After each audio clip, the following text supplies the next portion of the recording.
Good morning students. आज हम लोग 10th चैप्टर को स्टार्ट करेंगे जो हमारा एस ब्लॉक से संबंधित है।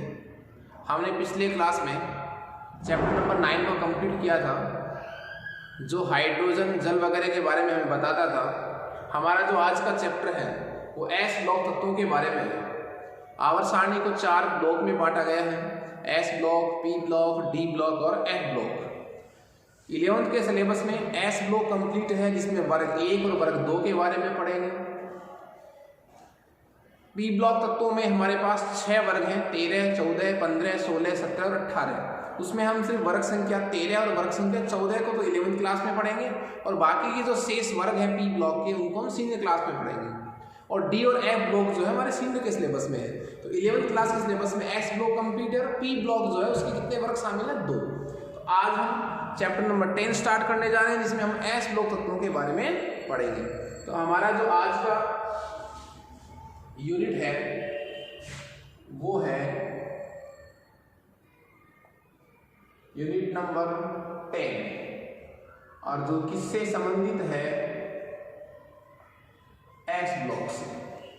ठीक है, सबसे पहले अपन एस ब्लॉक तत्वों के बारे में सामान्य परिचय की बात करें तो वे तत्व जिनके बाह्यतम कोश का अंतिम इलेक्ट्रॉन जो है वो एस उपकोश में भरा जाता है। एस उपकोश में भरा जाता है वो क्या कहलाते हैं? एस ब्लॉक के तत्व कहलाते हैं। अब एस उपकोश बोलो चाहे एस कक्षक बोलो, बात एक ही है। क्यों बात एक है? क्योंकि एस उपकोश में एक ही कक्षक होता है जिसका नाम क्या हो गया? एस कक्षक। तो जिनके बाह्यतम कोश का अंतिम इलेक्ट्रॉन एस कोश कक्षक में भरा जाता है वे एस ब्लॉक के तत्व कहलाते हैं और इनमें वर्ग संख्या 1 और वर्ग संख्या 2 के तत्व आते हैं। तो जो एस ब्लॉक के तत्व हैं उनमें कौन शामिल है? वर्ग संख्या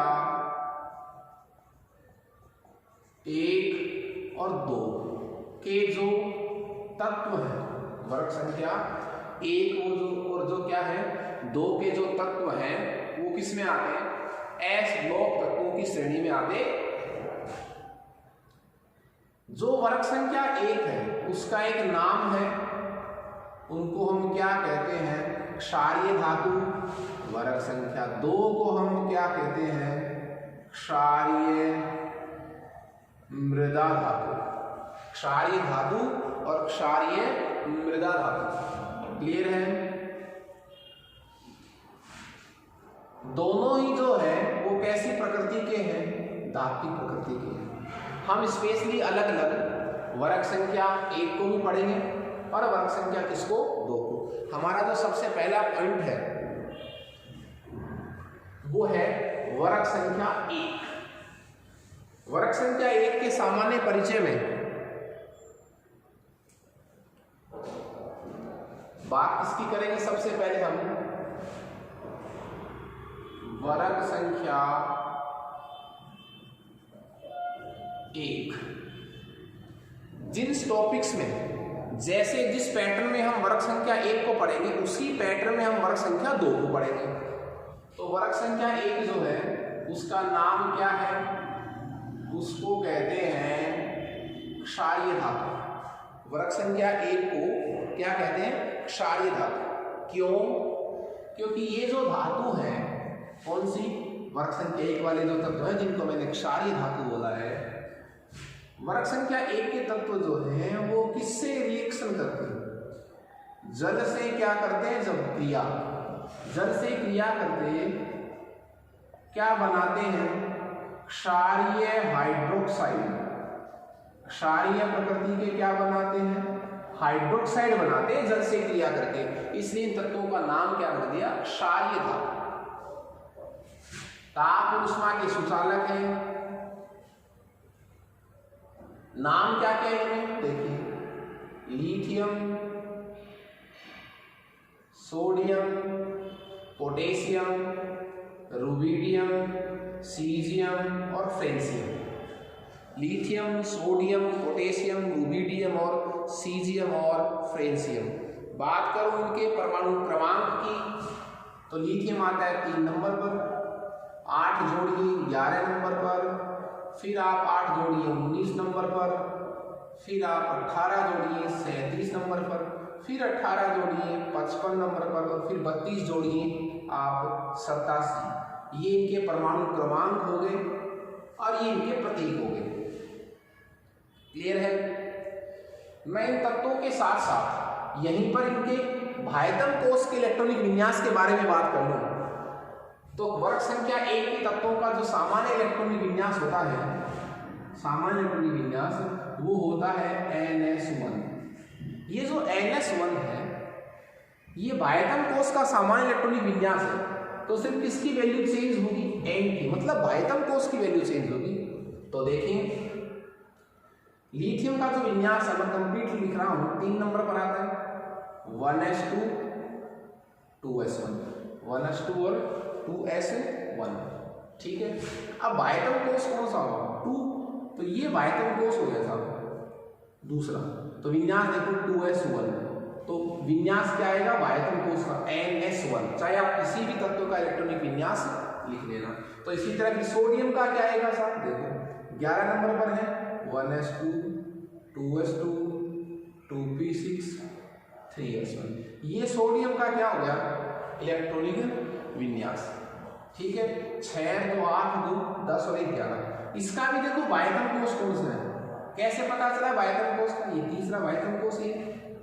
ठीक है, तो इसका विन्यास क्या हो गया? भायतम 2s1, इसका 3s1। तो इसी तर्ज पर आप बता दो फिर पोटेशियम का भायतम कोष का विन्यास क्या होगा? 4s1, रुबिडियम का 5s1, सीजियम का 6s1 और फ्रेंसियम का 7s1। क्लियर है? ये इनके भायतम कोष के क्या हो गए? विन्यास हो गए। बात करूं मैं इसके उपलब्धता की, बात करूं मैं इन तत्वों की उपलब्धता, प्रकृति में उपलब्धता की, स्रोत कहाँ ये उपस्थित है, मुक्त है कि संयुक्त है, इनकी बात करें तो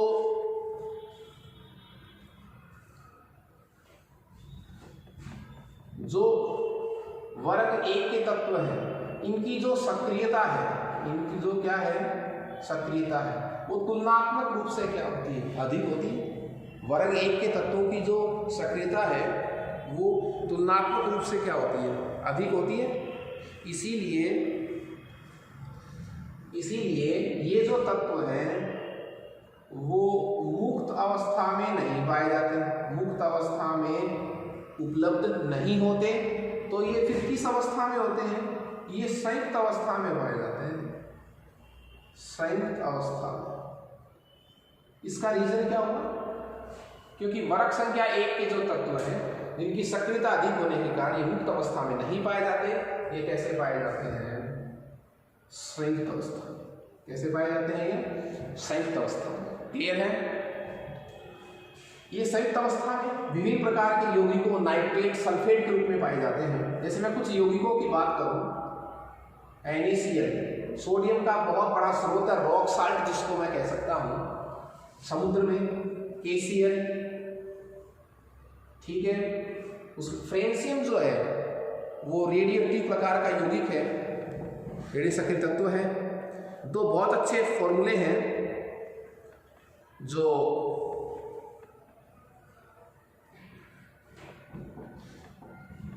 इनके नाम मैं लिखूं, अच्छे प्रश्न हैं। NaNO3 जिसका नाम क्या होगा? Sodium nitrate, sodium nitrate NaNO3 sodium nitrate. और इसका एक बहुत प्रचलित नाम है और वो है Chile saltpetre, Chile saltpetre इसका बहुत ही प्रचलित नाम है। यहाँ एक फॉर्मूला और पढ़ेंगे अपन, क्या वो है KNO3 पोटेशियम नाइट्रेट। नाम क्या हो जाएगा? पोटेशियम नाइट्रेट, जिसको मैं क्या कहूंगा? Indian salt Peter. इसको क्या कहूंगा मैं? Indian salt Peter. तो ये हो गया NaNO3 चीनी साल्ट, KNO3 हो गया इमिन साल्ट। बहुत अच्छे फॉर्मूले एग्जाम के लिए इसमें आपको पूछ सकते हैं। जो रुबिडियम और सीजियम है ये तो रेडियो एक्टिव है, इसका जिसमें से विकिरण का अवशोषण होता रहता है।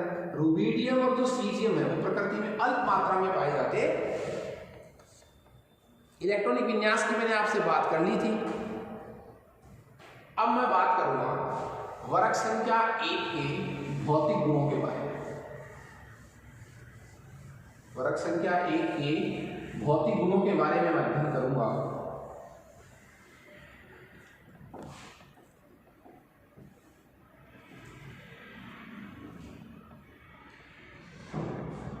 वर्ग संख्या 1 की मैं बात करूंगा किसके बारे में, भौतिक गुण के बारे में। वर्ग संख्या 1 के भौतिक गुण के बारे में अध्ययन करूंगा। और इसमें भौतिक गुणों में हमारा 1 नंबर क्या रहेगा, परमाणु आकार। 1 नंबर टॉपिक हमारा रहेगा परमाणु आकार। देखिए, जो वर्ग संख्या 1 के तत्व हैं, lithium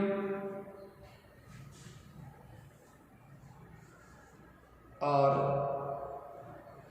lithium, sodium, potassium, rubidium, caesium और फ्रेंसियम, ये जो 6 तत्व हैं परमाणु आकार वर्ग में ऊपर से नीचे जाने पर लिथियम से बड़ा सोडियम, सोडियम से बड़ा पोटेशियम, उससे बड़ा रुबिडियम, उससे बड़ा सीजियम। ठीक है, एक इसमें बहुत अच्छा प्रश्न है कि वर्ग में ऊपर से नीचे जाने पर परमाणु आकार क्यों बढ़ता है। वो हमने 3rd चैप्टर में इसको डिस्कस किया था कि वर्ग संख्या 1 में या किसी वर्ग में सामान्यता क्या होता है, ऊपर से नीचे चलते हैं तो तत्वों के परमाणु क्रमांक बढ़ते हैं, तत्वों में इलेक्ट्रॉन की संख्या बढ़ती है और तत्वों में इलेक्ट्रॉन की संख्या इतनी बढ़ती है कि एक नया कोष जुड़ जाता है।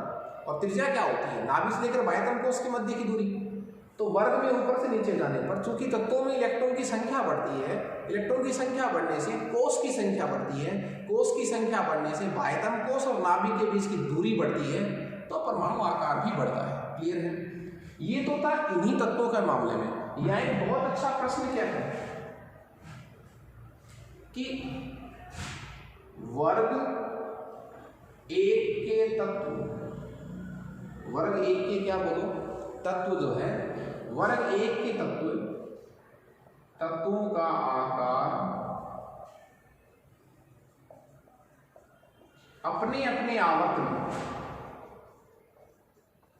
अपने अपने आवर्त में, वर्ग 1 के तत्वों का आकार अपने अपने आवर्त में सर्वाधिक होता है। क्यों सर्वाधिक होता है? क्यों? वर्ग 1 के तत्वों का आकार जो है वो अपने अपने आवर्त में सर्वाधिक होता है। क्यों? ठीक है, वर्ग 1 के तत्वों का जो आकार है वो अपने अपने आवर्त में सर्वाधिक होता है। क्यों? आवर्त का मतलब क्या है? क्षैतिज लाइन है। तो इसके कहने का मतलब क्या है कि लिथियम अपने आवर्त में सबसे बड़ा है, सोडियम अपने आवर्त में सबसे बड़ा है, पोटेशियम अपने आवर्त में सबसे बड़ा है। क्यों? क्योंकि बाएं से दाएं चलने पर इलेक्ट्रॉन की संख्या तो बढ़ती है पर कोष की संख्या नहीं बढ़ती। इलेक्ट्रॉन एक एक जुड़ता है, ऐड होता है, अधिक होता है, बढ़ता जाता है, लेकिन वो इलेक्ट्रॉन उसी कोष में आता जाता है। उससे क्या होता है, प्रभावी नाभिक के आवेश बढ़ जाता है, त्रिज्या नहीं बढ़ती।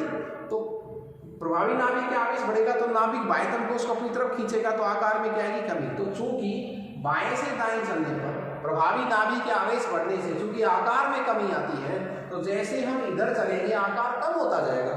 जब इधर आकार कम हो रहा है तो सबसे बड़े कौन होंगे? अपनी अपने आवर्त में कौन बड़े होंगे? ठीक है, इसी तरह का एक प्रश्न क्या हो जाएगा, वर्ग 17 के तत्वों का आकार अपने अपने आवर्त में सबसे छोटा होता है। उधर वर्ग कौन सा है? 17। जब आप आकार इस तरह कम हो रहा है, बाएं से दाएं जाने पर तत्वों का आकार क्या होता है? कम होता है। सबसे छोटे कौन से होंगे? वर्ग कौन से? 17 वाले।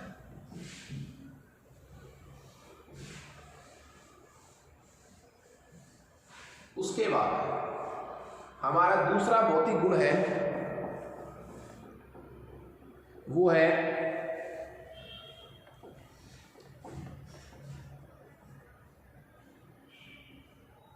गलनांक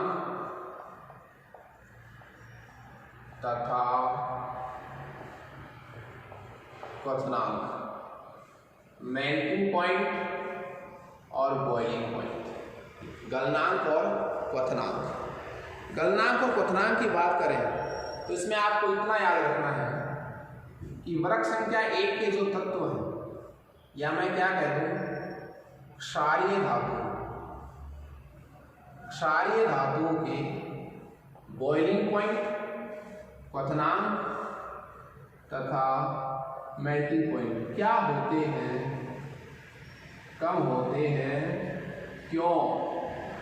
क्षारीय धातुओं के बॉइलिंग पॉइंट तथा मेल्टिंग पॉइंट जो हैं वो कम होते हैं। क्यों? क्लियर है? क्षारीय धातुओं के बॉइलिंग पॉइंट तथा मेल्टिंग पॉइंट जो हैं वो कम होते हैं। क्यों? और इसका रीजन क्या है?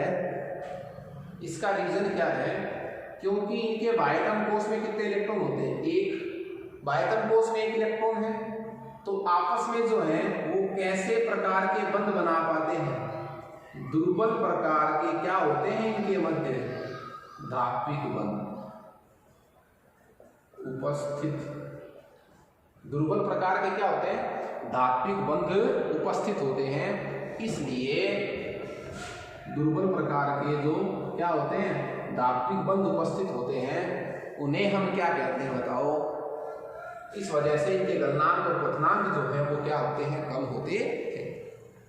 मैं बात करूं इनके आयनन ऊर्जा की, बात क्या करूं इनके आयनन ऊर्जा की भौतिक गुणों में, तो तीसरा हमारा जो भौतिक गुण है वो है आयनाइजेशन एनर्जी, आयनन ऊर्जा। जिस टॉपिक के पैटर्न में मैं वर्ग संख्या 1 को पढ़ रहा हूं, उसी टॉपिक के थ्रू मैं क्या पढ़ूंगा? वर्ग संख्या 2। अब मैंने चूंकि ये कहा, आपको पता है जो आयनन ऊर्जा होती है वो इनवर्सली प्रोपोर्शनल होती है साहब, किसके? परमाणु आकार के। परमाणु आकार के क्या होती है? इनवर्सली प्रोपोर्शनल होती है। तो मेरे कहने का मतलब ये हुआ कि मैंने ये कहा था लिथियम से बड़ा सोडियम, सोडियम से बड़ा पोटेशियम, उससे बड़ा रुबीडियम और उससे बड़ा सीजियम। ये जब आकार का पैटर्न है तो आयन ऊर्जा का पैटर्न क्या होगा? लिथियम की आयन ऊर्जा सबसे अधिक, उससे कम सोडियम, उससे कम पोटेशियम, उससे कम रुबीडियम, उससे कम सीजियम। और जब मैंने ये तो देखो इनका खुद का मामला है कि वर्ग संख्या 1 के तत्वों के परमाणु आकार का बढ़ता क्रम ये होता है, इससे बड़ा ये, इससे बड़ा ये। जब आकार इधर बढ़ रहा है तो इधर आयन ऊर्जा क्या होगी? कम। क्यों? क्योंकि आयन ऊर्जा का मतलब क्या होता है? किसी उदासीन गैस या विद्युत परमाणु के बाह्यतम कोश से एक इलेक्ट्रॉन को निकालने के लिए आवश्यक ऊर्जा। तो साहब जिसका परमाणु आकार सबसे बड़ा होगा उसकी आयन ऊर्जा सबसे क्या होगी? कम। क्यों? वहां नाभिक का जो अट्रैक्शन फोर्स है बाह्यतम कोश के इलेक्ट्रॉन को सबसे क्या होता है? कम होता। ये तो था इनकी प्रश्न बातें। मैं बात करूं पूरी आवर्त सारणी। जब मैंने एक प्रश्न लिखा था कि वर्ग संख्या 1 के तत्वों का जो आकार है वो अपने अपने आवर्त में सर्वाधिक होता है, अपने अपने आवर्त में क्या होता है? सर्वाधिक होता है। तो फिर इसका रिवर्स क्या बन जाएगा आयनन ऊर्जा के शब्दों में? कि आयनन ऊर्जा का मान, वर्ग संख्या 1 के तत्वों की आयनन ऊर्जा का मान अपने अपने आवर्त में सबसे क्या होता है? कम होता है। क्यों? क्योंकि आयनन ऊर्जा जो है वो इनवर्सली प्रोपोर्शनल होती है किसके? एटॉमिक साइज की। ओके, तो ये था आयनन ऊर्जा के बारे में, वर्ग संख्या 1 के तत्वों का वर्णन।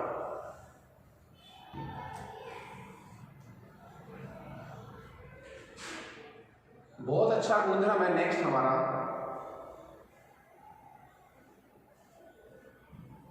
चार नंबर वो है ज्वाला परीक्षण। अच्छा टॉपिक है ज्वाला परीक्षण।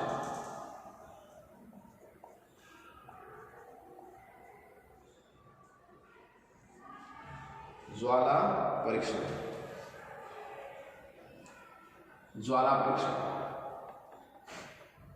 देखिए वर्ग संख्या 1 के तत्व जो है वो ज्वाला को मतलब ऑक्सीकारक ज्वाला को भिन्न भिन्न रंग प्रदान करते हैं। अब इनके रंग कैसे प्रदान करते हैं वो देखिए आप।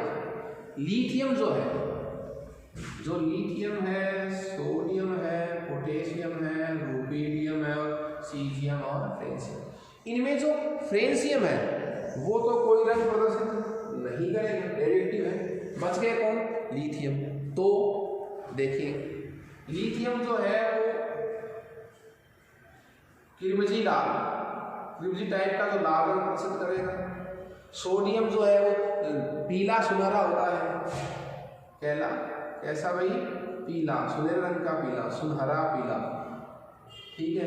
पोटेशियम जो है वो हल्के रंग का बैंगनी कलर का होता है, हल्के रंग का क्या होता है? बैंगनी कलर का होता है। और रुबिडियम जो है वो कुछ बैंगनी और कुछ लाल, बैंगनी लाल। और जो सीजियम है वो आपके पास होता है नीला, ब्लू, ठीक है। ये क्या है? ये ज्वालामुखी का मतलब क्या हुआ? ये तत्व जो है, कौन से तत्व? वर्ग संख्या 1 के जो तत्व हैं वो ऑक्सीकारक ज्वाला को, कौन सी ज्वाला को? ऑक्सीकारक ज्वाला को भिन्न भिन्न रंग प्रदर्शित देते हैं। आप जब इन ऑक्सीकारक ज्वाला को यूज करेंगे तो ये ज्वाला को ये रंग प्रदान करेंगे। इसकी वजह क्या है कि क्यों?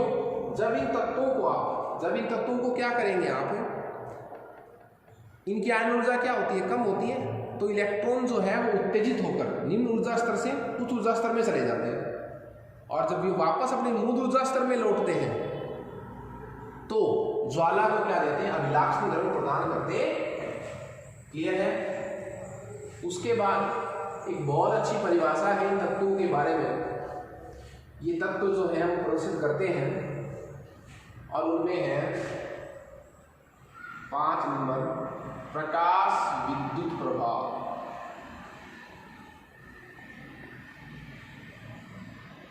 प्रकाश विद्युत प्रभाव,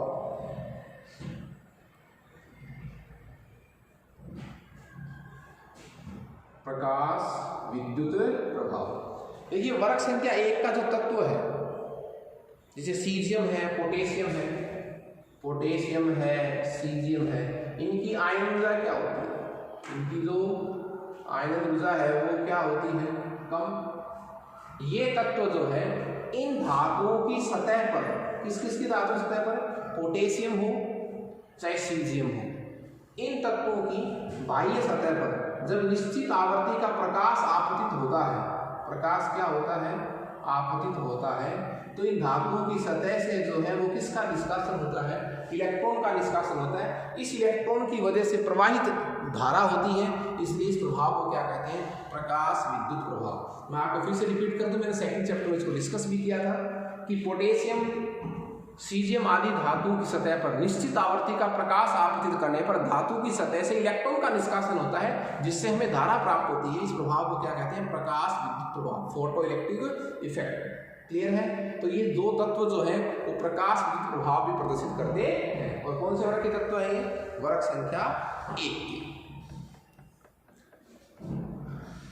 मैं वर्ग संख्या 1 के भौतिक गुणों के बाद इनके रासायनिक गुणों की तरफ विचार करूंगा। वर्ग संख्या 1 के कैसे गुणधर्म? रासायनिक गुणधर्म।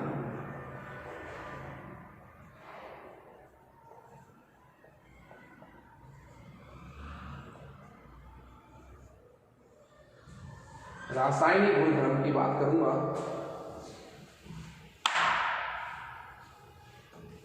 रासायनिक गुणधर्म में सबसे पहले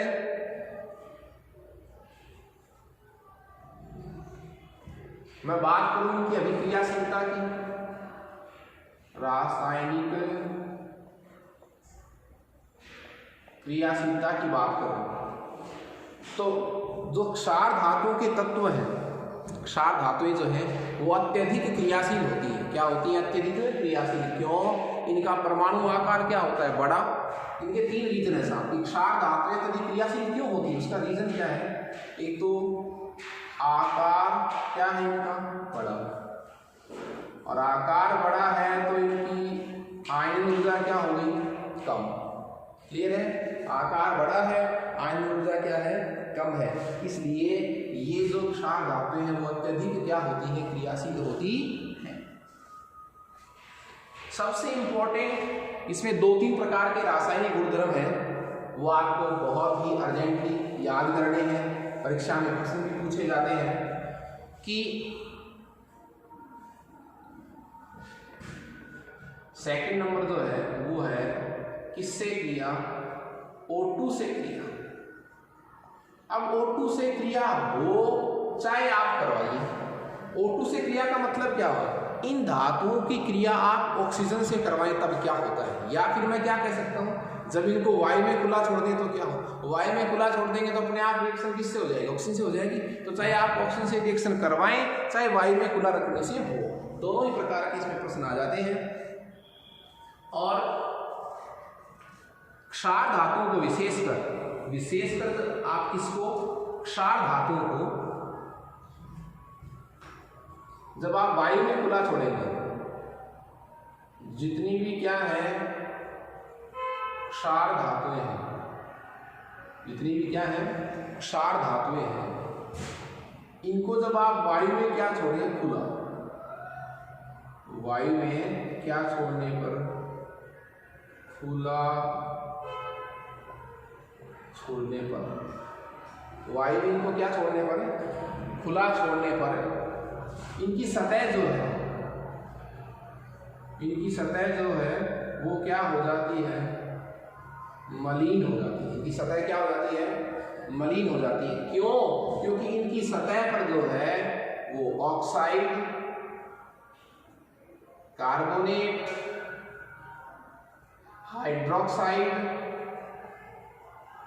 हाइड्रोक्साइड की क्या जम जाती है, परत जम जाती है साहब।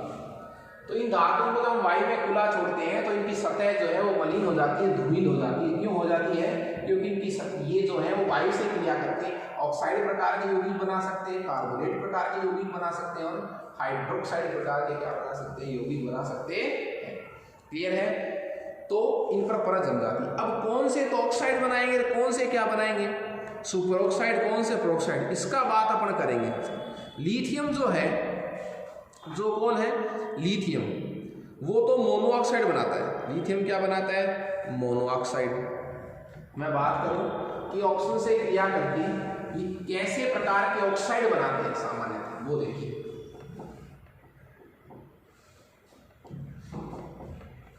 लिथियम, सोडियम, पोटेशियम, रुबिडियम और सीजियम, यही हुए।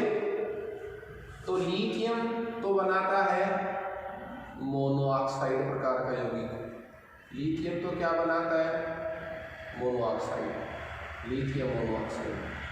सोडियम बनाता है किस प्रकार का यौगिक, सामान्यतया पेरोक्साइड प्रकार का यौगिक, Na2 सोडियम पेरोक्साइड। और पोटेशियम, रुबिडियम और सीजियम जो है वो ऑक्सीजन से क्रिया करके क्या बनाते हैं, सामान्यतया सुपर ऑक्साइड।